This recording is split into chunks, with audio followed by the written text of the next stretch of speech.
નમસ્કાર વિદ્યાર્થી મિત્રો,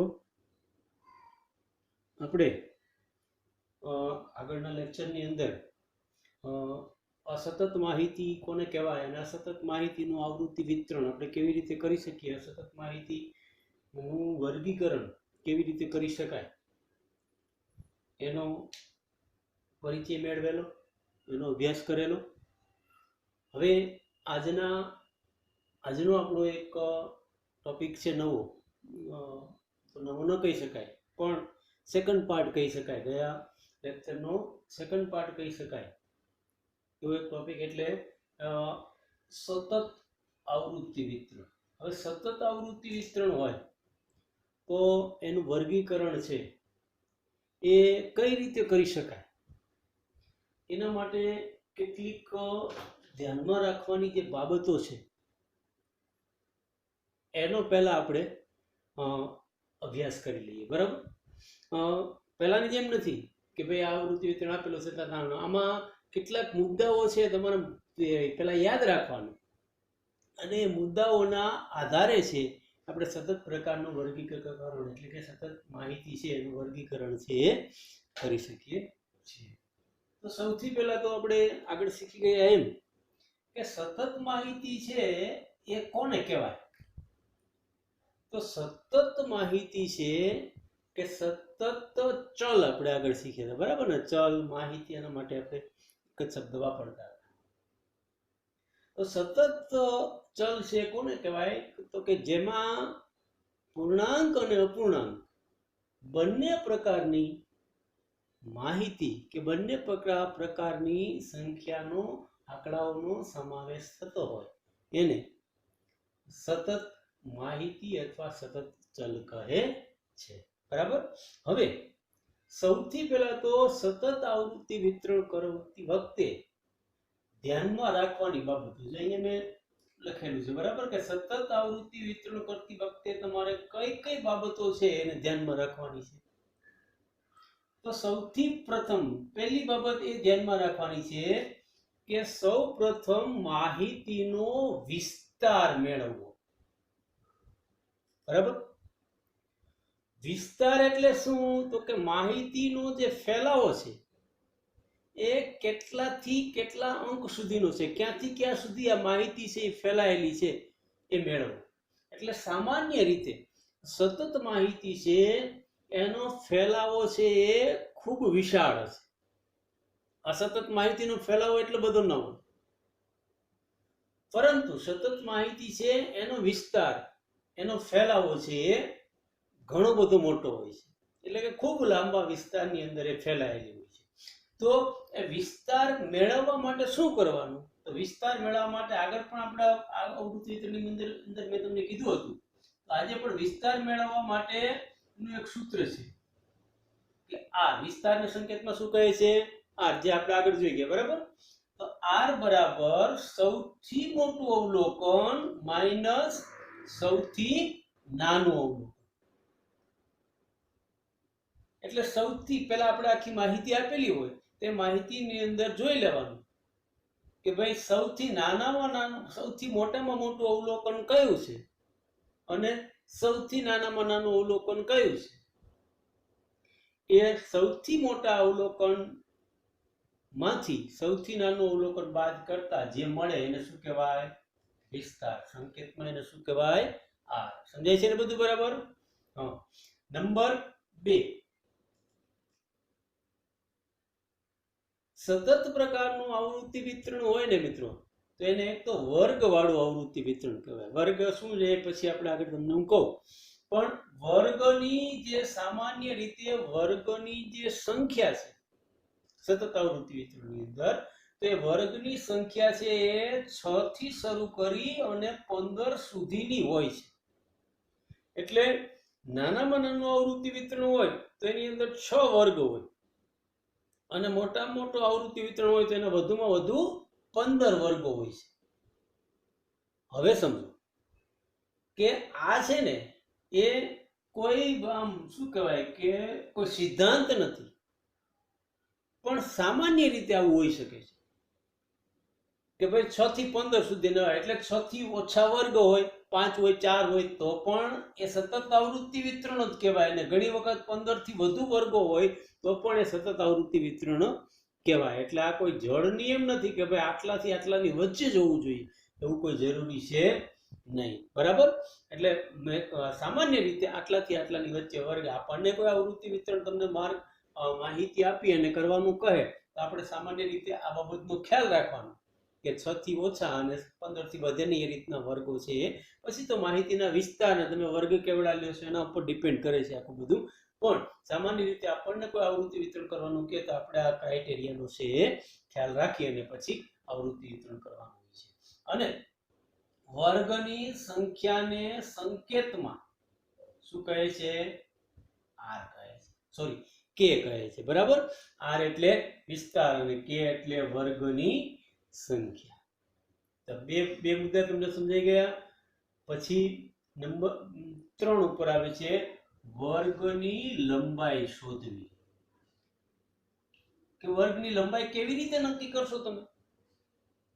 તો એના માટે આપણને વર્ગ લંબાઈ નક્કી કરવા માટે એક સૂત્ર આપેલું છે r ના છેદમાં k. r ના છેદમાં k એટલે સૌથી આ વિસ્તાર મળેલો હોય એના છેદમાં વર્ગની સંખ્યા ને ડિવાઈડ કરશું એટલે આપણને શું મળશે? વર્ગની લંબાઈ મળશે. બરાબર?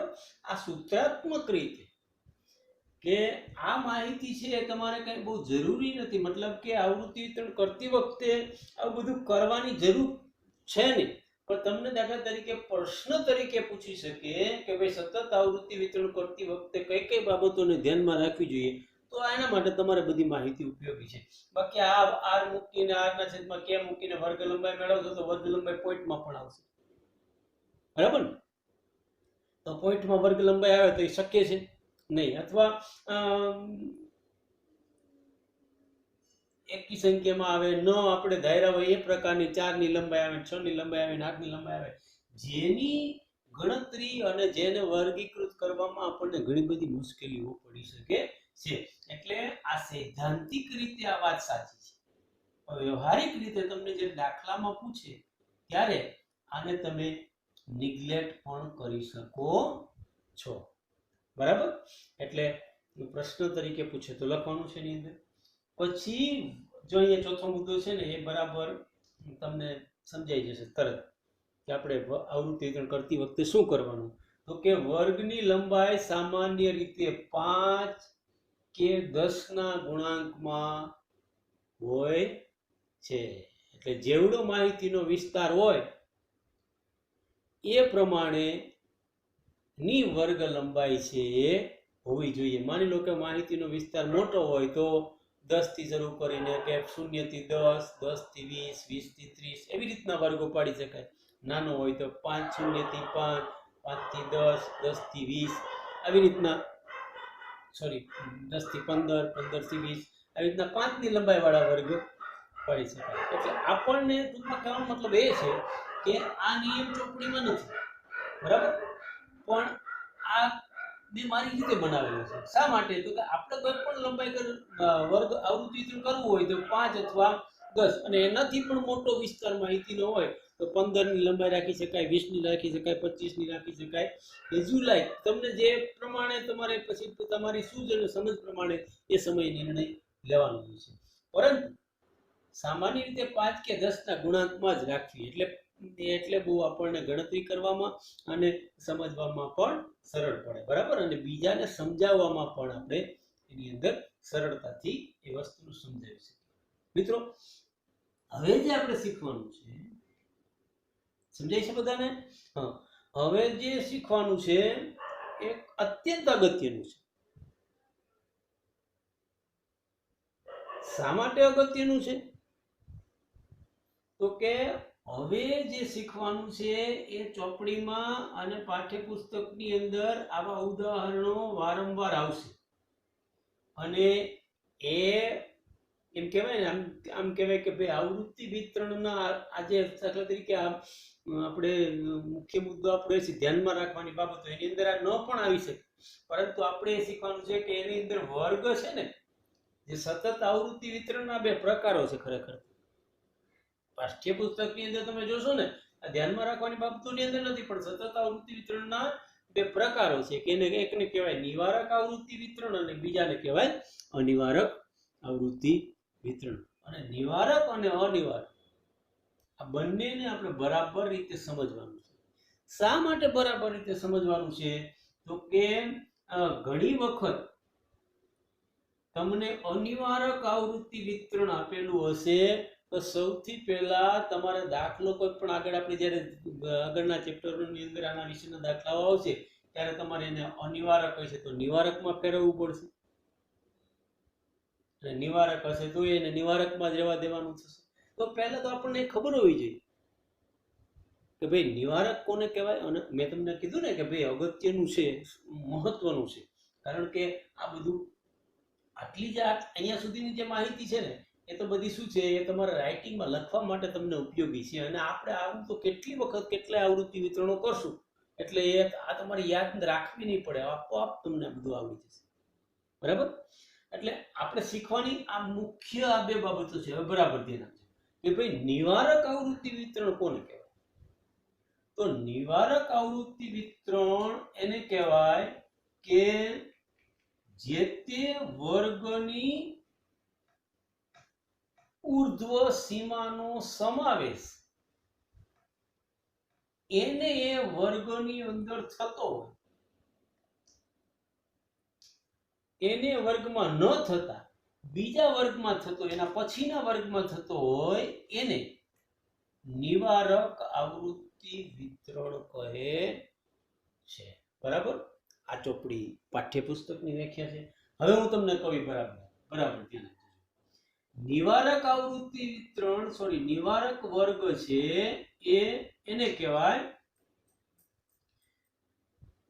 કે જે તે વર્ગની ઉર્ધ્વ સીમા આ શબ્દ યાદ રાખો. બરાબર? પછીના વર્ગની અધઃ સીમા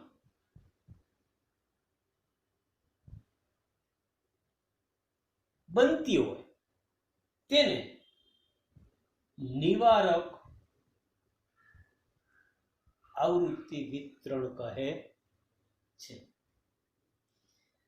ઉર્ધ્વ સીમા એટલે શું ને અધઃ સીમા એટલે શું, આ વસ્તુ આપણે હજી સમજવાની છે. બરાબર? પણ નિવારક માટે તમારે શું યાદ રાખવાનું છે? વ્યાખ્યા તમને મેં આગળ જે ચોપડીની વ્યાખ્યા કીધી પાઠ્યપુસ્તકની, યાદ ન રહે તો કાંઈ નહીં, પણ તમારે આ યાદ રાખવાનું. શું? તો કે જે તે વર્ગની ઉર્ધ્વ સીમા પછીના વર્ગની અધઃ સીમા બનતી હોય તેને નિવારક આવૃત્તિ વિતરણ કહે છે. દાખલા તરીકે સમજો કે કોઈ પણ માહિતીનો વિસ્તાર કે આપણે સમજવા માટે એક આવૃત્તિ વિતરણ લઈએ તો દાખલા તરીકે વર્ગો બનાવીએ, નિવારક વર્ગ તો 0 થી 5, 5 થી 10, 10 થી 15, આમ કન્ટિન્યુ ચાલે. બરાબર? હવે જુઓ તમે, આ જે વર્ગો છે ને કેવા છે? નિવારક છે. શા માટે નિવારક છે? તો કે આ જે વર્ગમાં જે પેલા હવે ઉર્ધ્વ સીમા અધઃ સીમા સમજી લઈએ, આને કહેવાય અધઃ સીમા. કેને કહેવાય? આ 0 છે એ અધઃ સીમા છે, પછી 5 છે એ અધઃ સીમા. અધઃ એટલે નીચેની, નીચલી હદ કહેવાય. અધઃ સીમા એટલે નીચેની હદ, અને ઉર્ધ્વ સીમા આ ઉર્ધ્વ સીમા છે. ઉર્ધ્વ સીમા એટલે ઉપરની હદ. ઉર્ધ્વ એટલે 5, 10, 15 આ બધા શું છે? ઉર્ધ્વ સીમા કહેવાય. એટલે ઉર્ધ્વ સીમા અને અધઃ સીમા. બરાબર? હવે સમજો કે જે તે વર્ગની ઉર્ધ્વ સીમા એટલે આ વર્ગ છે 0 થી 5, એની ઉર્ધ્વ સીમા કઈ છે? તો કે 5. પછીના વર્ગની એટલે નેક્સ્ટ એના પછીનો વર્ગ કયો છે? તો કે નીચેનો વર્ગ છે એ, એના પછીનો વર્ગ છે. પછીના વર્ગની અધઃ સીમા બનતી હોય છે. અહીંયા 5 ઉર્ધ્વ સીમા છે તો અહીંયા 5 શું બને છે? અધઃ સીમા બને છે. બરાબર છે? તો એ અધઃ સીમા બનતી હોય તેને કેવો વર્ગ કહેવાય?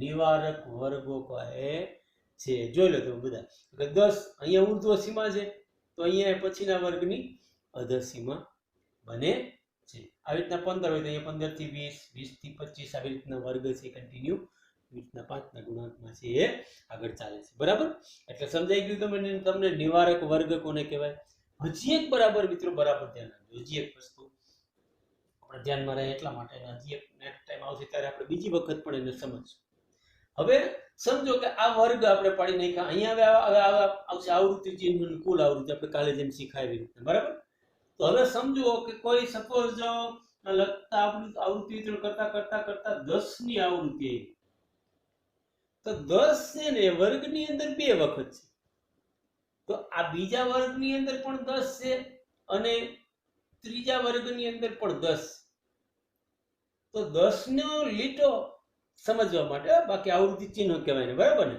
આપણે આની અંદર કરીશું કે આની અંદર કરીશું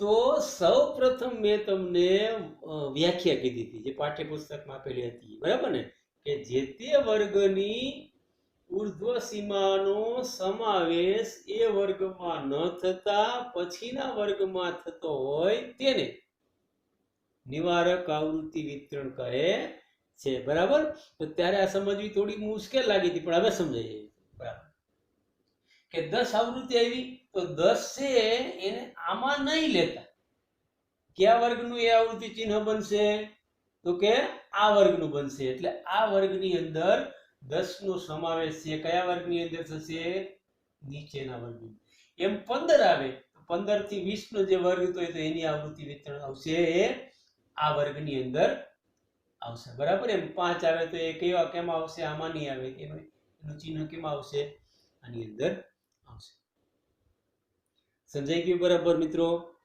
નિવારક વર્ગ કોને કહેવાય હવે આપણે સમજીએ અનિવારક વર્ગ કે ભાઈ અનિવારક વર્ગ એટલે શું નિવારક અને અનિવારક આ બે બહુ અગત્યની વસ્તુ છે બરાબર એટલે તમારે સમજવામાં ખૂબ ધ્યાનથી સમજજો બરાબર કારણ કે આગળ આનો બહુ બધો ઉપયોગ આવવાનો છે અને નિવારક હશે તો અનિવારકમાં અનિવારક હશે તો નિવારકમાં ફેરવવાનું પણ આવશે આપણે બરાબર એટલે અને સંચય આવૃત્તિ વખતે ઘણી બધી વખતે કે ઘણા બધા પ્રશ્નોના સોલ્યુશન મેળવતી વખતે આ બધી બાબતો છે એ અગત્યની છે એટલે હવે આપણે નેક્સ્ટ મુદ્દો લઈએ છીએ અનિવારક સતત આવૃત્તિ વિતરણ તો અનિવારક હોય અનિવારક વર્ગ કેવા હોય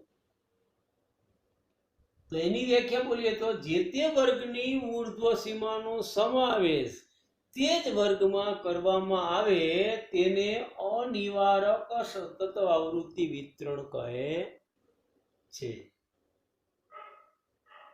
ફરીથી આપણે આપણી રીતે બનાવેલી આગળની જેમ વ્યાખ્યા શીખીએ તો જે તે વર્ગની ઉર્ધ્વ સીમા ફરીથી બોલું છું એકવાર જે તે વર્ગની ઉર્ધ્વ સીમા પછીના વર્ગની અધસીમા બનતી હોય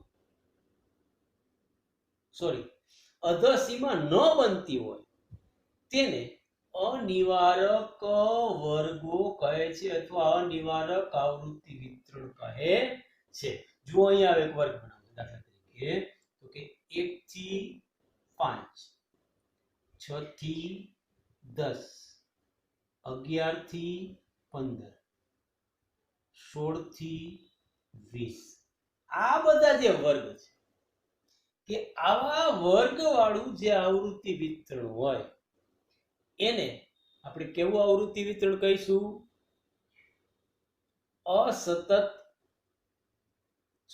અનિવારક આવૃત્તિ વિતરણ છે એ કહે છે જો અહીંયા જે તે વર્ગની ઉર્ધ્વ સીમાનો સમાવેશ એ જ વર્ગમાં કરવામાં આવે એટલે હવે આમાં 5 આવૃત્તિ આવે કે 10 આવૃત્તિ આવે તો પહેલા વર્ગમાં જ આમાં 10 છે જ નહીં એટલે આનું જે આવૃત્તિ 5 હશે તો આનું ચિહ્ન ક્યાં આવશે આમાં અહીંયા ચિહ્ન કરવું પડશે 10 આવશે તો એનું ચિહ્ન ક્યાં કરવું પડશે અહીંયા 15 આવશે તો એનું ચિહ્ન અહીંયા જ આવશે એના નીચેના વર્ગમાં જશે નહીં કારણ કે એનો સમાવેશ એમાં થતો નથી આમાં 16 જ છે સીધું બરાબર એટલે અનિવારક વર્ગની અંદર એ આવૃત્તિનો સમાવેશ એ બે વર્ગ અધસીમા અને ઉર્ધ્વ સીમાઓની અંદર જ થઈ જાય છે નેક્સ્ટ વર્ગ એટલે કે પછીના વર્ગની અંદર થતો નથી બરાબર હવે સમજો કે અનિવારક આવૃત્તિ વિતરણ હશે. ઘણી વખત આપણને અનિવારક આવૃત્તિ વિતરણ હશે તો અનિવારક આવૃત્તિ વિતરણને નિવારક આવૃત્તિ વિતરણમાં બદલાવવું પડશે. તો આપણે અહીંયાનો મુદ્દાની ચર્ચા કરવાની નથી, પણ મને એવું લાગે છે કે ભેગે ભેગું જ આખું શીખી લઈએ સાથે સાથે, તો આપણને ફરીને પાછું આપણે આ બધું શીખવું પડે નહીં અને કન્ટિન્યુટી જળવાય અને આપણને સરળતાથી સમજી શકાય. એટલા માટે આજે આપણે એને પણ આમને એમ જ શીખી લીધું. તો દાખલા તરીકે અનિવારક આવૃત્તિ વિતરણ હોય તો અનિવારકને નિવારકમાં કેમ બદલવું? જો અનિવારક હોય તો એને નિવારક કેવી રીતે બનાવવું? નિવારક કેમ બનાવી શકાય? તો અહીંયા આપણે પેલા અનિવારક આવૃત્તિ વિતરણ આગળ લીધું તે લઈએ 1 થી 5 આ વર્ગો છે મિત્રો, બરાબર? આ વર્ગો છે કેવા છે? અનિવારક છે, જે આપણે સીધી ગયા 6 થી 10, 11 થી 15, 16 થી 20, આમ આગળ વધી શકાય, બરાબર? હવે આને આપણે નિવારક છે એ બનાવવું છે. ઘણી વખત એવી જરૂર પડશે અને મોટે ભાગે અનિવારક આવૃત્તિ વિતરણ હશે તો તમારે એનું કોઈ પણ કંઈક આગળ દાખલો કરવો હશે, મોટે ભાગે મધ્યક સિવાયના, તો બધાની અંદર નિવારકતાની જરૂર પડશે. તો અનિવારક આવૃત્તિમાંથી નિવારક આવૃત્તિ વિતરણ બનાવવા માટે એક સૂત્ર છે. માની લો કે આ વર્ગ છે તો આપણે આને નિવારક બનાવવો છે, તો કેવી રીતે બનાવી શકાય? તો કે જે તે વર્ગની ઉર્ધ્વ સીમા, જોઈએ જે તે વર્ગની ઉર્ધ્વ સીમા, બરાબર, પ્લસ પછીના વર્ગની અધઃ સીમા, વર્ગની અધઃ સીમા, બરાબર? બોલું એ કદાચ લખવામાં તમને દેખાતું ન હોય તો બોલું એમાં બરાબર ધ્યાન આપજો, બરાબર? જે તે વર્ગની ઉર્ધ્વ સીમા અને પછીના વર્ગની અધઃ સીમાના છેદમાં 2. એટલે દાખલા તરીકે આ વર્ગને આપણે નિવારક બનાવવો છે, ત્યારે કેવી રીતે બનાવી શકાય? તો કે જે તે વર્ગની ઉર્ધ્વ સીમા, પહેલા વર્ગની ઉર્ધ્વ સીમા કેટલી છે? 5, પ્લસ પછીના વર્ગની અધઃ સીમા કેટલી છે? 6 છે, છેદમાં 2, બરાબર 11/2 બરાબર 5.5. તો અહીંયા આપણે શરૂ કરીશું. આગળ પણ એવી રીતે કરી શકાય, પણ આપણે એની આગળની અહીં જરૂરિયાત નથી એટલે આપણે એને એમને જ લઈએ છીએ. જો 0.1 થી શરૂ કરી અને 5.5, બરાબર? હવે એવી જ રીતે આ સૂત્રને ઉલટાવી નાખીએ એટલે જે તે વર્ગની અધઃ સીમા પ્લસ પછીના વર્ગની આગળના વર્ગની ઉર્ધ્વ સીમા છેદમાં 2. એટલે સૂત્ર એનું જ છે, ખાલી આ બદલશે. જો આને આપણે અધઃ સીમાને નિવારક બનાવીએ તો સૂત્ર આનું જ છે, ખાલી અહીંયા 6 છે અહીંયા આવશે, 5 છે અહીંયા આવશે, બરાબર? એટલે આનો જવાબ પણ કેટલો આવશે? 5.5. હવે આ વર્ગ કેટલાનો થશે? 5.5, બરાબર? અને પછીનો જે વર્ગ આવશે એ અહીંયા 10, તો અહીંયા કેટલા આવશે? 10. અહીંયા કેટલા આવશે? પ્લસ 11, 11 ને 10 21, 21 ના છેદમાં 2 બરાબર 10.5. અહીંયા જે વર્ગ છે એ કેટલાનો આવશે? 10.5. અહીંયા હવે તમને સમજાઈ ગયો. હવે આ બધી રીતે આવી રીતે કરવાની જરૂર છે નહીં, એટલે આવશે 10.5, અહીંયા આવશે 15.5, અહીંયા 15.5 અને 20.5. સમજાઈ ગયું બરાબર મિત્રો? જો આજે આપણે ઘણું બધું અસતત આવૃત્તિ વિતરણ કેવી રીતે કરી શકાય એને લગતા મુદ્દાઓ જોયા, અને એ અસતત આવૃત્તિ વિતરણના જે 2 પ્રકારો છે, નિવારક અને અનિવારક. તો નિવારક આપણને અનિવારક આવૃત્તિ વિતરણ, સામાન્ય રીતે આપણે નિવારકનું અનિવારક ક્યારે બનાવવાનું આવશે નહીં. પણ અનિવારક આવૃત્તિ વિતરણ કોને કહેવાય, નિવારક કોને કહેવાય અને અનિવારકમાંથી નિવારક કોને કહેવાય, એટલી બાબતો છે એ આજે આપણે સમજી ગયા. હવે મિત્રો, આગળનું જો આપણું આવૃત્તિ વિતરણને તમારે સમજવું હશે કે આગળ આપણે આવૃત્તિ વિતરણ શીખવું હશે, તો આજે તમને સમજાવ્યું ને આ બધું છે શું છે, એક બેઝ છે.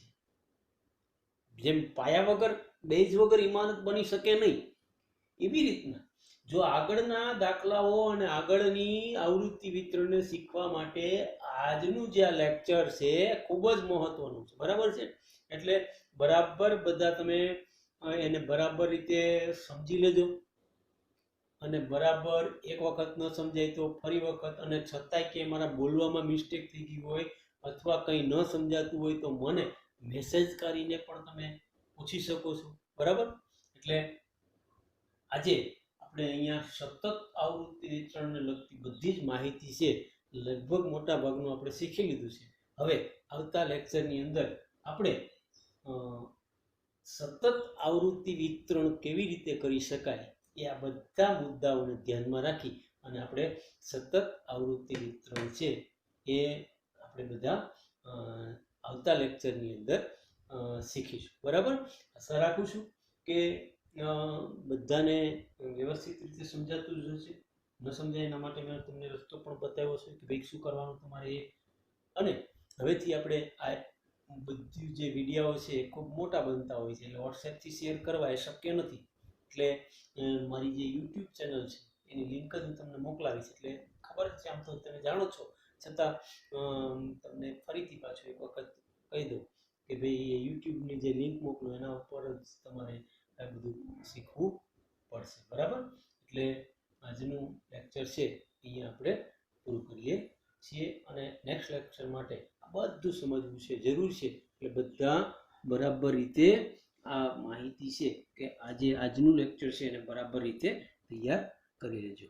નમસ્કાર.